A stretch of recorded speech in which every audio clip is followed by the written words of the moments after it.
Good afternoon. Thank you for your patience as we worked through some technical issues. I'm Lisa Goodfellow, a partner in the Toronto office of Miller Thomson, and joining me in this next session are Terry Traber from our Calgary office and Alessandra Pecoraro from our Montreal office. And the title of our presentation is Navigating New Frontiers, AI in the Workplace. And we'll be following up on some of the issues that were raised in the introductory session that you've just heard.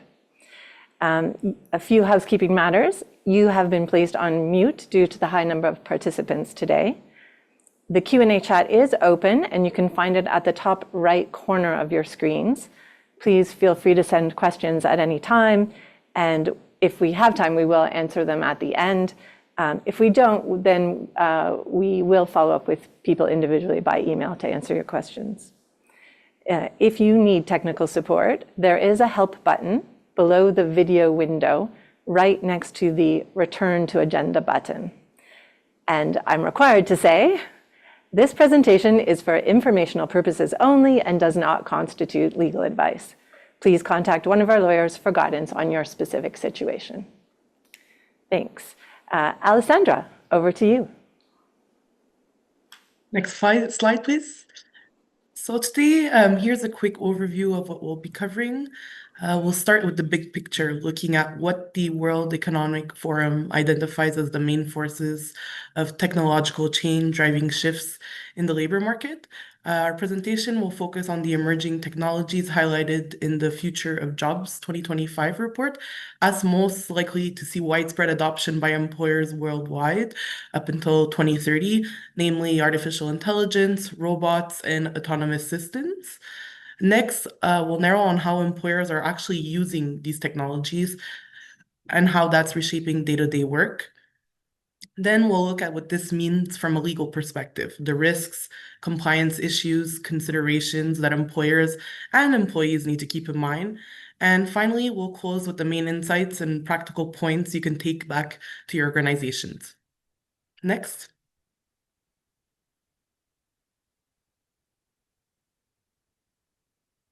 Before we dive in, I'll briefly explain what the World Economic Forum is and why its report matters for this presentation.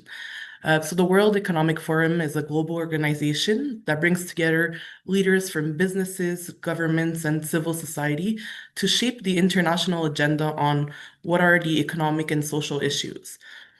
One of its key publications is the Future of Jobs report, which is released every 2 years. It's published online and it's really accessible. It provides a comprehensive analysis of the technological, societal, and economic trends shaping the labor market globally, so on a worldwide scale. The most recent edition, which is available online, was published in January 2025, and it focuses on the 2025 to 2030 period, so a 5-year period, examining how emerging technologies, demographic shifts, and sustainability pressures will affect the job market. What makes it really valuable is that it captures the perspective of over 1,000 worldwide employers, so representing 14 million workers across 22 industries and 55 economies worldwide. So in other words, it's one of the most influential global benchmarks for understanding where the workforce is headed, and it's the foundation of our discussion today.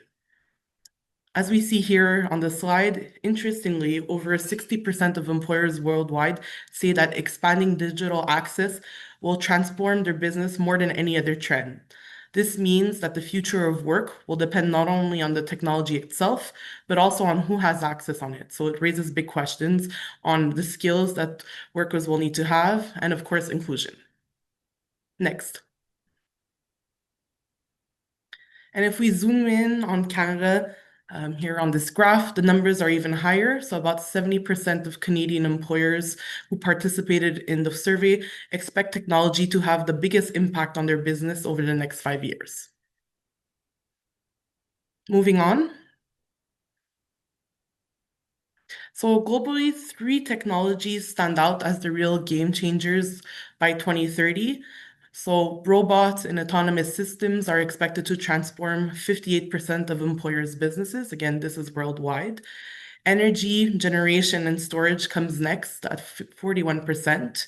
But leading the way by far is artificial intelligence, so AI, and information processing, with 86% of employers saying that these technologies will transform their businesses by 2030. Next. Looking at Canada more specifically, employers identify the same three technologies as the biggest game changers by 2030. So quickly, about 58% point to robots and autonomous systems, 41% to energy generation and storage technology, and an even higher 87% to artificial intelligence and information processing, making AI by far the most transformative technology. Next. So quickly, how does AI work? At its core, AI is simply a program trained on data to recognize patterns or make decisions without direct human intervention. An AI model is what makes the prediction or the decision, while the algorithm is the logic or the set of rules the model uses to operate. AI models can make obviously automatic decisions or automated decisions, but only those that use machine learning can actually learn and improve their performance over time. In other words, all machine learning is AI, but not all AI involves machine learning.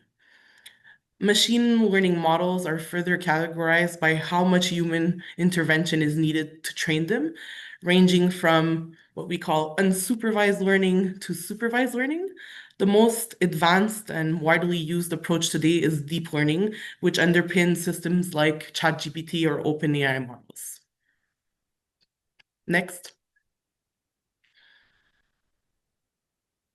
And if we look at how robots and autonomous systems are used, robots are machines built to perform tasks that are usually repetitive, dangerous, or that require high precision. They follow programmed instructions and may use sensors, AI, and mechanical parts to act in the physical world.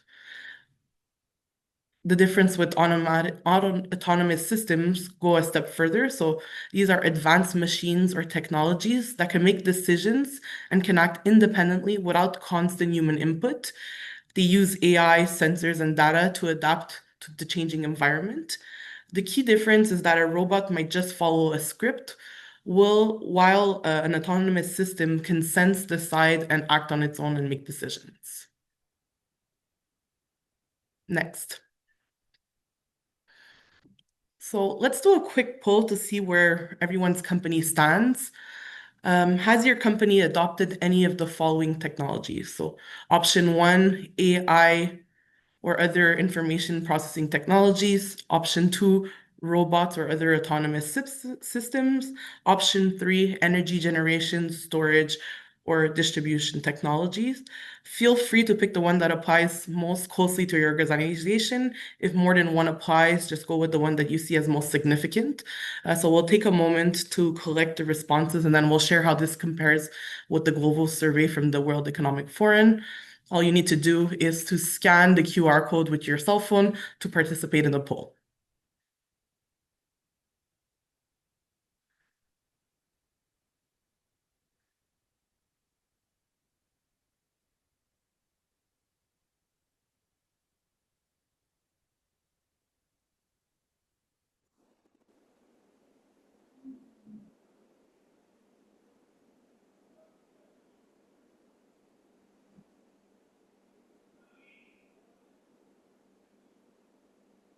Given the short time that we have, I think we do have we have representative results here. So as we see here, to no surprise, 77% of respondents, well, close to 80, it's moving, say that AI and other information processing technologies have been adopted by their employer or their company.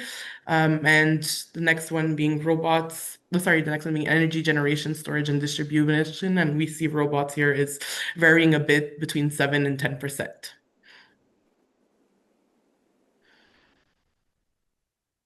Next.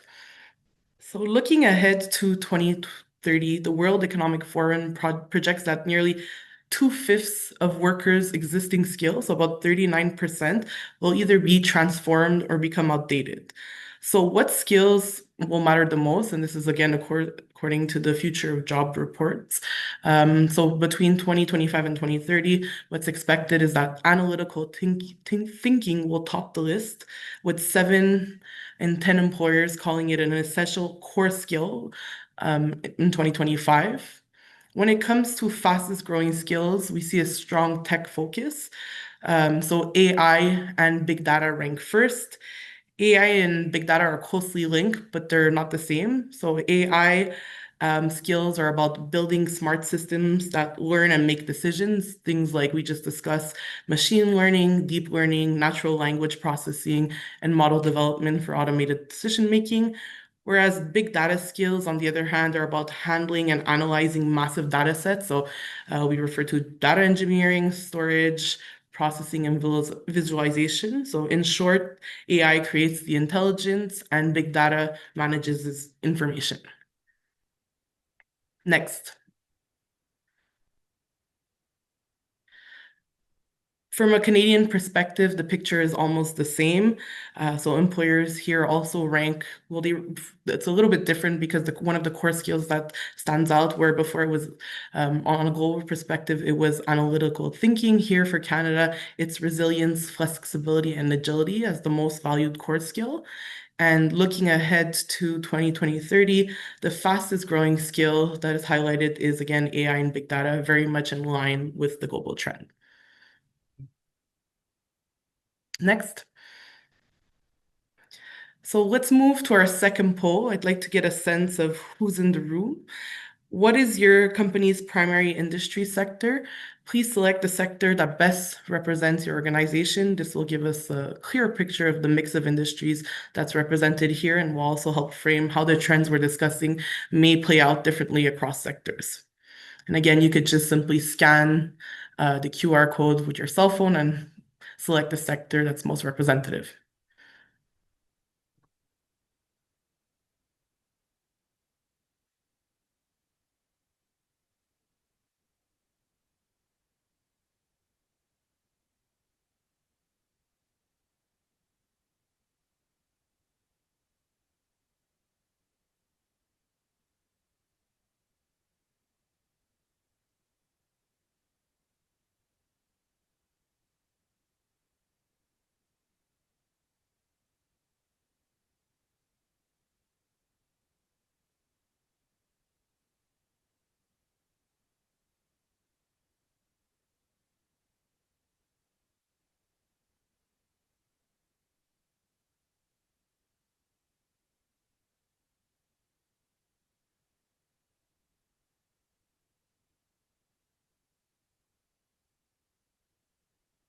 So given the time constraints, I'll look at the findings. So I'll just focus on the top three. We see here 28% from the manufacturing industry, followed by a 21% in the medical and healthcare industry, and followed by a 10% in professional services.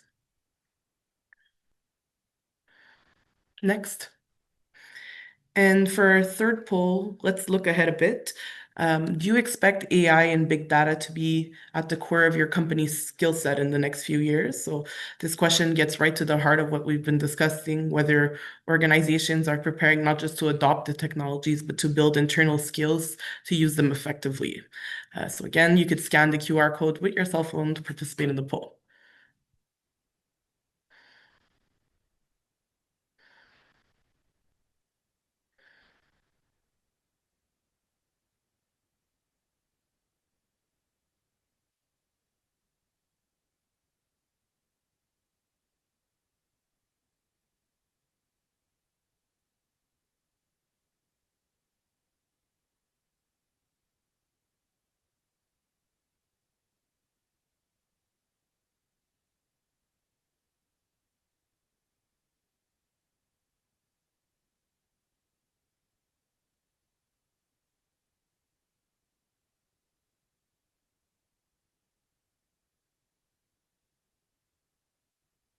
Okay, so looking at the results here, we see that almost 50% it's a maybe, so to be determined, and then there's 40% where it's certain, yes, and again, this is in line with the Future of Jobs report and the predictions of the World Economic Forum.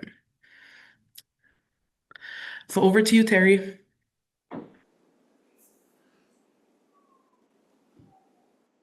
Realize I'm still muted. Thank you. Thanks, Alessandra.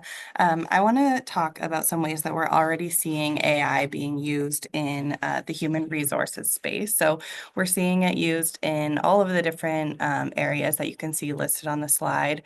When it comes to recruitment and hiring, people are using AI tools to do things like create job descriptions, screen or narrow down resumes and application forms, communicate with candidates, filter candidates, assess the social media profiles of candidates, analyze tone of voice or facial movements during interviews. I'm sure a lot of us have seen those videos going around where people are attending first interviews with certain companies, and it's all AI. They're not speaking with an actual human. They're just speaking into a computer with no human on the other side of it. So definitely interesting times being used to assess candidates, schedule interviews, and do things like employee onboarding.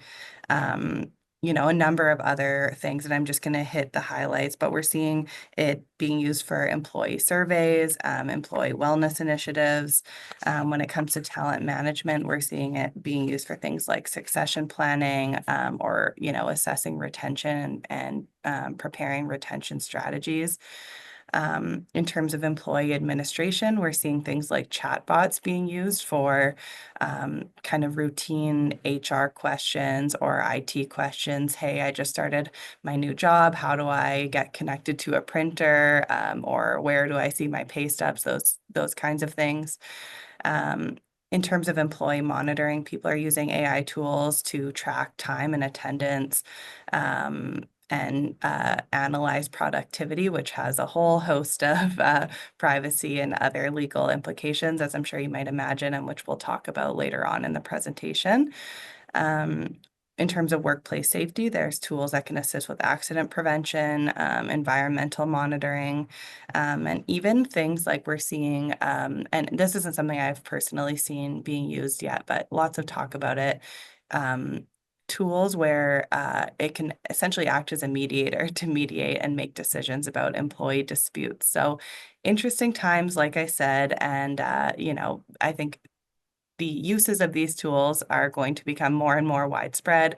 And with that, we'll see more and more issues arise with them. But like I said, we'll get into some more of those details later on. So next slide, please. This slide shows findings that emerged from the Boston Consulting Group's annual AI at Work global survey of employees. The 2025 survey covers 11 countries and regions and more than 10,000 leaders, managers, and frontline white-collar employees. And you can see from the slide that adoption of AI tools is strong across all worker levels. At the top, you see the frontline employees coming in at about 50%. The second level is managers coming in at 78%, and third is leaders coming in at 85%. So big numbers there of folks adopting these tools in their work. Next slide, please. This slide shows what employees were sharing in terms of feedback about their concerns about the use of AI tools. They've identified decisions being made without human oversight, unclear accountability when mistakes occur, and bias or unfair treatment being introduced as the top 3 concerns. And I think these are all right on the money. These are the things that lawyers are concerned about too, and things that everyone ought to be turning their minds to when it comes to using these tools. Next slide, please. So more data from that survey. 47% of the employees who were surveyed said that they save more than an hour a day using AI tools, so at least 6 hours a week. But only 36% of employees say that they've been trained on the skills needed for AI transformation. 37% say that their company is not supplying the right tools. And over 25% of frontline employees say that they've received sufficient support from leadership on when and how to use AI at work. So some scary numbers there. And, I think just goes to show whenever there's like new emerging technologies, everyone can be scrambling a little bit to catch up. But I think, like I said, we'll be talking in more detail about the legal risks that come along with using AI tools, particularly where employees haven't been trained and there isn't careful consideration into what tools they're being permitted to use. So I think, a good demonstration of where we are and where we need to start working towards some improvements. So next slide, please. And this is the last slide on this data set. 54% of the employees who were surveyed said that they would still use AI tools even if they were not authorized to do so by their company. And Gen Z and millennials were identified as the most likely to bypass restrictions. As a millennial myself, I'm used to defending millennials in the workplace, but even I can't justify this. Obviously concerning, right? And something that we should all be alive to in terms of our strategies for managing these tools and their use in the workplace. So next slide, please. First poll from me, you can just scan the QR code there. And now that you're all experts in using Slido, I'm going to give you a shorter amount of time than Alessandra. I'll give about 15 more seconds and then we can look at the results. The question is, do you currently use AI tools or applications in your work?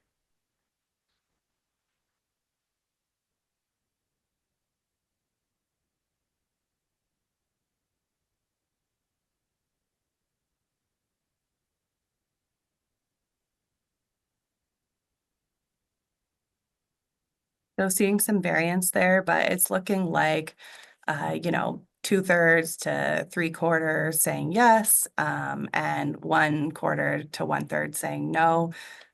Just gives an idea of, current adoption levels within the group here. So thanks so much for participating in that poll. And we'll move on to the next poll. This question is whether your organization has provided you with AI training. So if you can take a moment to answer that one as well.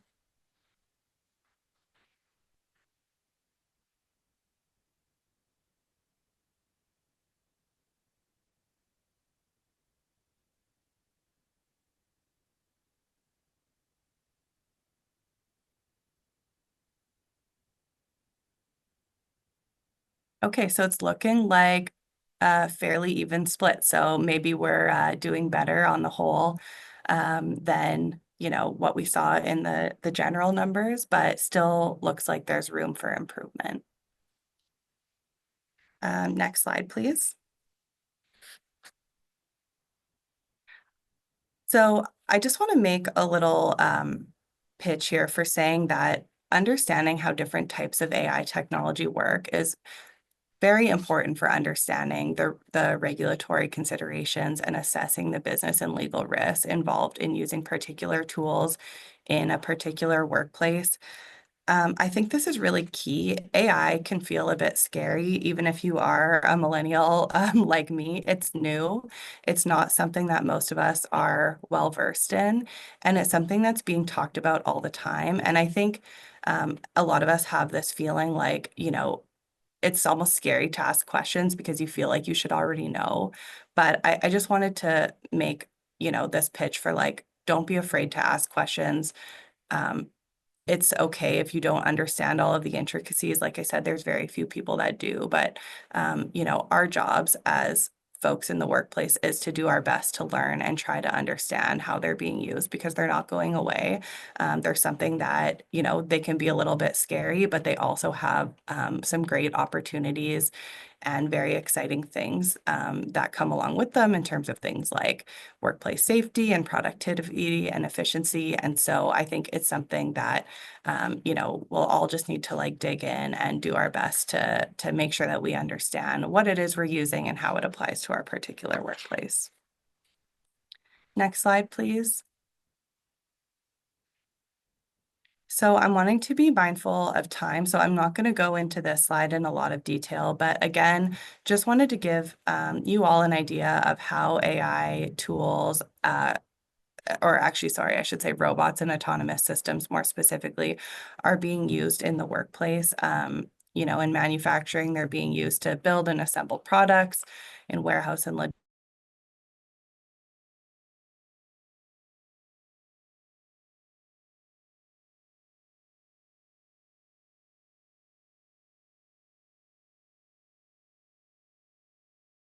really exciting technologies that are going to totally have revolutionized and will continue to revolutionize a lot of industries and will improve, like I said, things like safety and efficiency. So just wanted to give that quick overview there. Next slide, please. So as I've promised, probably 4 or 5 times now, I'm now going to do a little bit of a introduction into a deeper dive into some of the risks and considerations that come along with using AI tools from a legal perspective. And the first one I want to talk about is the transparency problem. This relates to the importance of being able to show your work or the rationale of decisions that are made when it comes to employees. AI's algorithm and the logic they use is considered to be proprietary to that AI tool and is not something that the users of it will typically be able to access. And so when you're using these tools, this is what's referred to as the black box problem. And so, for example, let's say you use an AI tool for screening applicant materials for a new job. And the person that's selected is a male employee. And then, one of the female candidates comes forward and says, hey, I think there is a bias against me. Everyone that's been selected is male. Like, I think, there's discrimination, and they make a complaint. Then, if you're the employer and you're defending this kind of claim, this is where it gets really tricky because you won't have access to show what the AI tool used and didn't use.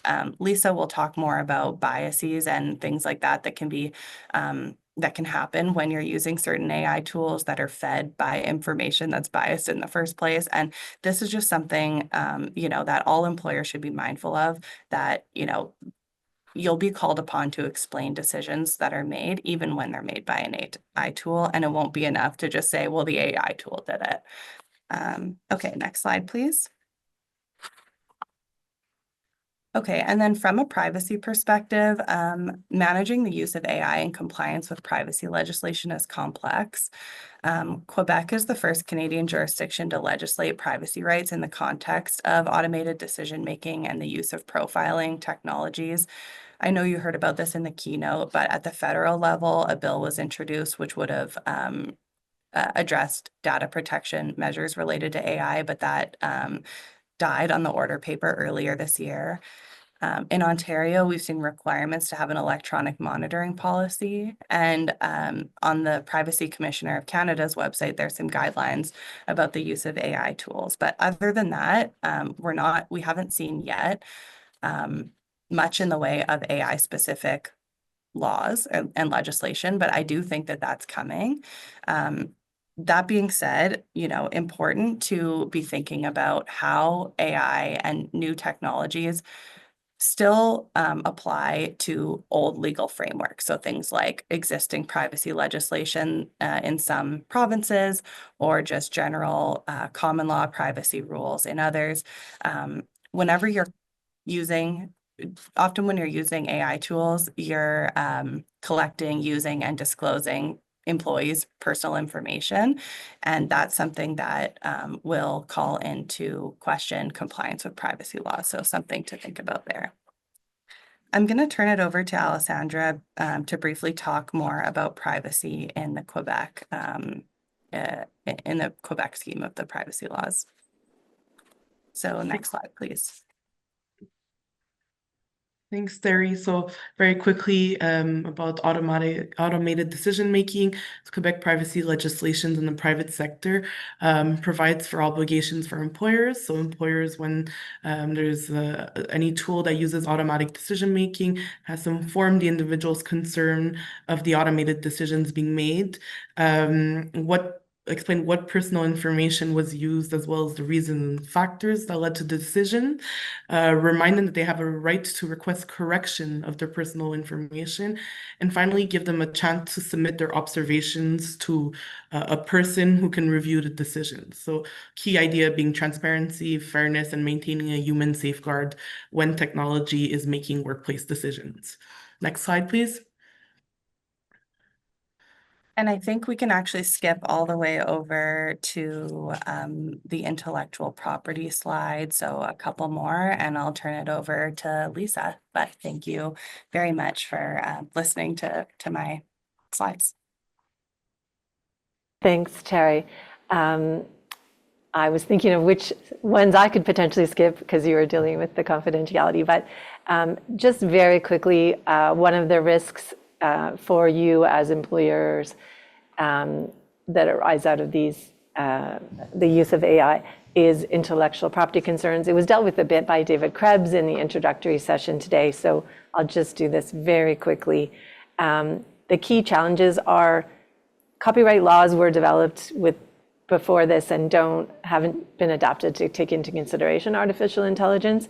It usually grants copyright ownership to humans who create the work. And where it's a generative AI system that creates work product, there's really no author, which is the term they use in copyright law. So we are expecting to see some changes, some legislation perhaps to deal with this issue.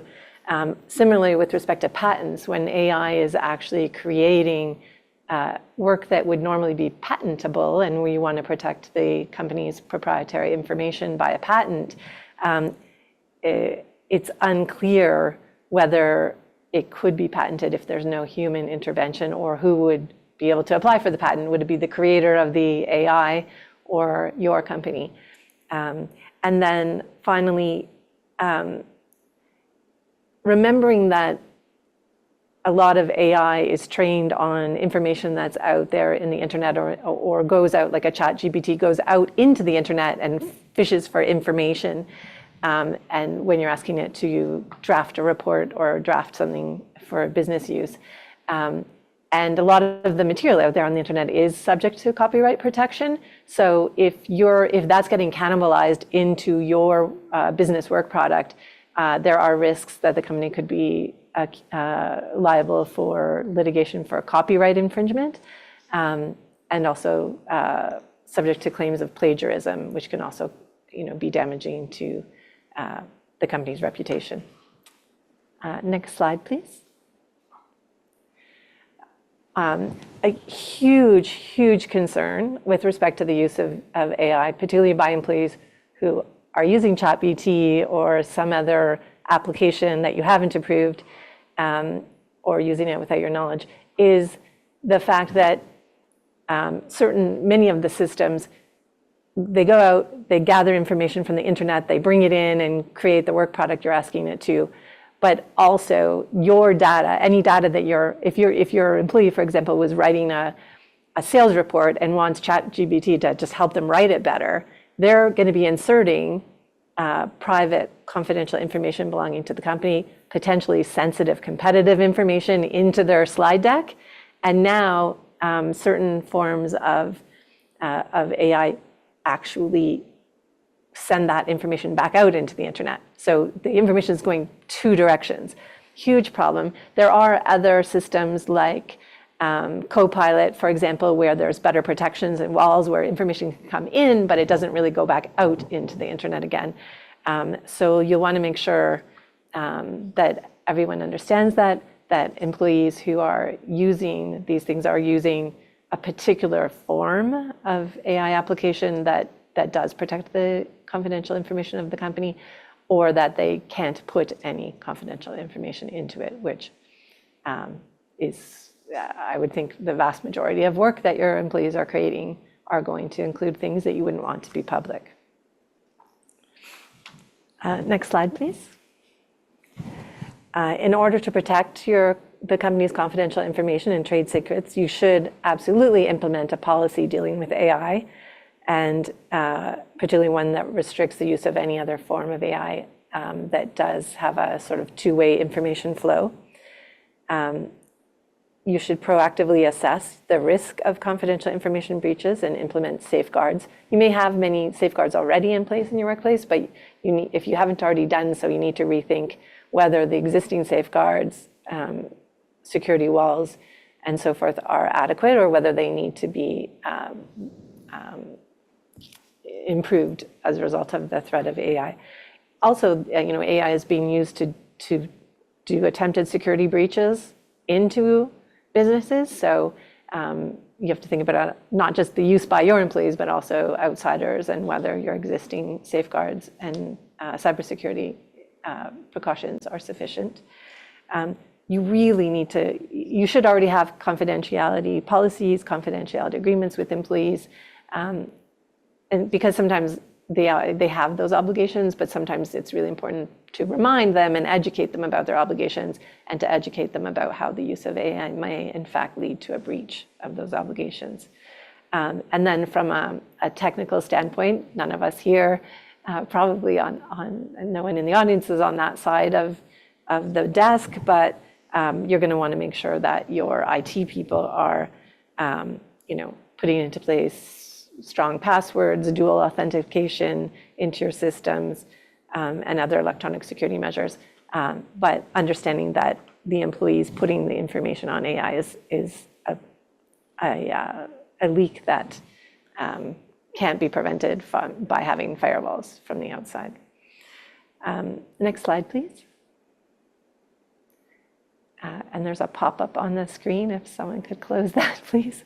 A really important risk that arises out of AI, which Terry has already alluded to, is human rights. When an employer uses an AI application in a way that could adversely affect an employee on the basis of a prohibited characteristic, then there's always a risk of discrimination claims. So there are a few different ways that discriminatory bias can enter into the AI process. There are sometimes biased assumptions that are coded into the AI algorithms. Because algorithms are trained on data sets, there's a risk that the data set that they're trained on is biased or incomplete. It may be underrepresentative, not showing, not drawing information from a representative population, which can impact the accuracy of the systems and the results that are generated from the algorithm. And remember, there's historical bias everywhere in the underlying data. So data-driven analytics and machine learning can capture both the desirable and the undesirable outcomes of the past and project them forward.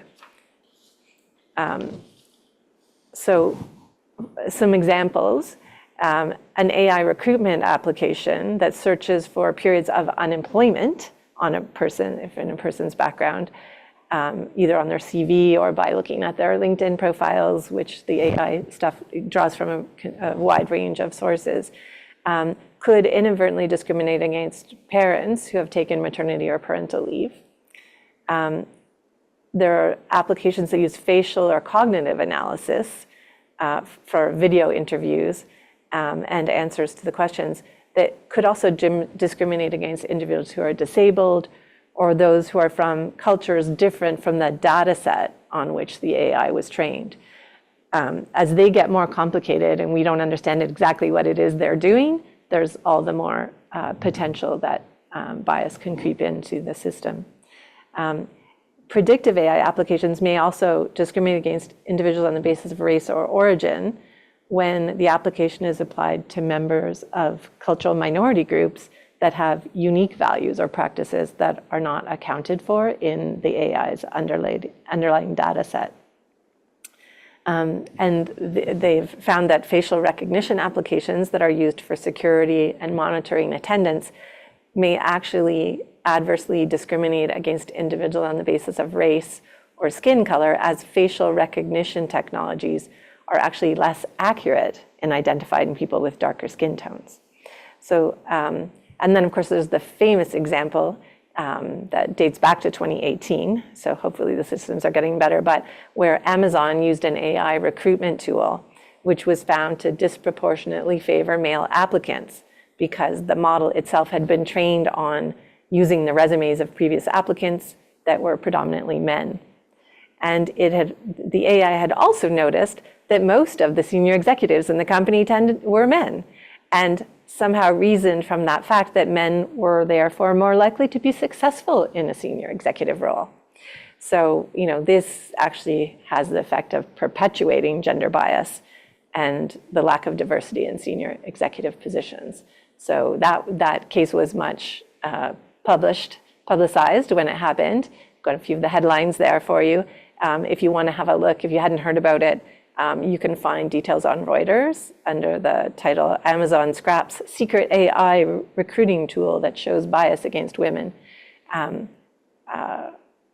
this goes back to the transparency and the black box model that Terry referenced, because I'm sure no one would have intentionally have done that, but you didn't know what was happening inside the black box. Next slide, please. We're getting quite short on time. The next slide is really about the inaccuracy of AI. You really can't rely on it. You have to double check the data. It makes mistakes all the time. There's a famous couple of legal cases in Canada where lawyers submitted their factums before a court, and the factums had cited cases that didn't exist and links that looked like hyperlinks that led to nowhere. It makes different mistakes all the time. Sometimes if you get the first answer you get is not correct, and you challenge it and you ask, "Are you sure?" because it's not the right answer, it then comes back and says, "Oh, sorry, my bad. Yeah, no, that is true." But usually we're not asking chatbot for questions that we already know the answer to. So all of that may challenge the validity, accuracy of the work that's coming out, the accuracy of your recruitment filters, and whatever uses you're putting the AI to. Can we go over, or do I have to? So there are stories about AI hallucinating. It may draw. I'm getting the message that our time is up. Essentially, always be on the lookout to ensure that it's accurate.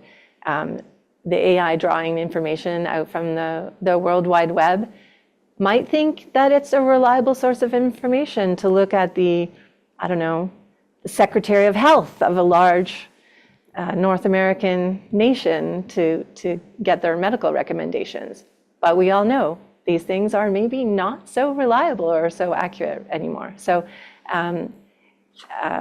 in terms of the key takeaways, you really need to conduct risk assessments, consider potential biases and limitations that are resulting from the use of AI, establish clear policies and procedures for use of AI in your workplace, and to train and communicate your employees on AI, and keep up to date with the law. Because remember, even if you don't think they're using it, the statistics have told us that your employees are probably using it. I just wanted to say thank you to Terry and Alessandra for this.